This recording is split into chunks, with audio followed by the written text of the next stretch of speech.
Today we take a journey to the Vijayanagara Empire. Here lived one of India's greatest kings, Krishnadev Rai.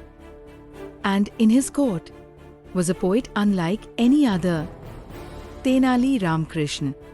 It is a story that teaches us about communication, about respect, and about the power of wisdom.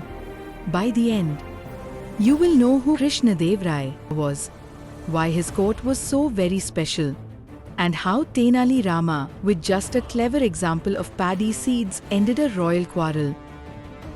The Vijayanagara Empire was mighty. It thrived in South India, famous for its wealth, its culture, and its breathtaking art and architecture. And at the heart of this kingdom stood the great king, Krishnadev Rai. He ruled from the year 1509 all the way to 1529. Krishnadev Rai was remembered as wise and strong. His reign is called the Golden Era because in those years, art bloomed, literature flourished, and grand temples rose high into the sky. The king was not only a warrior, but also a poet.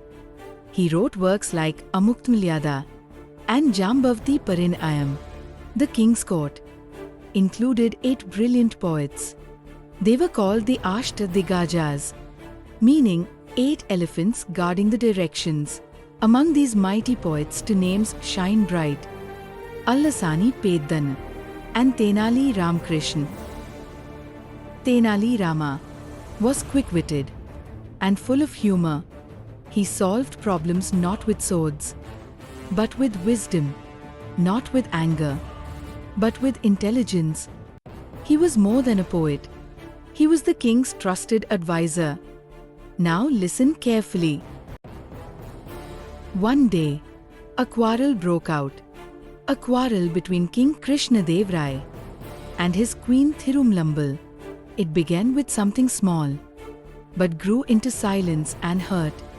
The queen, troubled and upset, turned to Tenali Rama for help. She spoke in a trembling voice. The king wrote a poem. It was filled with vague expressions. The sun, the moon, the stars, and a beautiful sky. But it made no sense to me.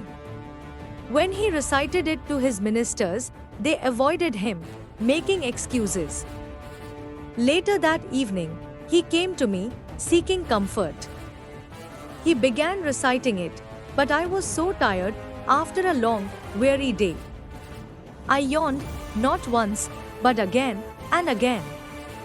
The king thought I disrespected his poem and stormed off. Since then, he has not spoken to me. If I had known this would happen, I would have chosen another time. Please, Rama, help me. Only you can make the king understand. Rama nodded thoughtfully. If you like, I will try my best to resolve this matter, Your Highness. But this needs a well-planned approach, and I may need time to find the right strategy. The next morning, the royal court was bustling with activity. The discussion that day was centered on improving paddy cultivation in the empire. One by one, the ministers rose to present their ideas. Some suggested expanding irrigation networks, while others spoke of better manure. Amid these suggestions, Tenali Rama stood quietly at the edge of the court, watching everyone with an amused smile. Finally, the king called upon Rama. At once, the chatter in the court died down, and all eyes turned to him. Rama stepped forward towards the throne. In his hands, he carried a plateful of paddy seeds. He bowed low, in deep respect, and then he began. These seeds will give 3 times the yield. The courtiers mocked him. Some laughed, softly hiding their smiles. Others whispered to their neighbors, Magic seeds from the moon. The king raised his hand and the court fell silent. In a firm voice he warned, Farming needs special soil, good manure, and strong protection from pests and insects. What if something went wrong? The farmers would suffer. Tenali Rama bowed gently. He agreed with the king's words, but added a twist. The real issue is not the seeds. It's the person who sows them. He then suggested a farmer who yawns while sowing would scatter seeds unevenly, leading to poor harvests.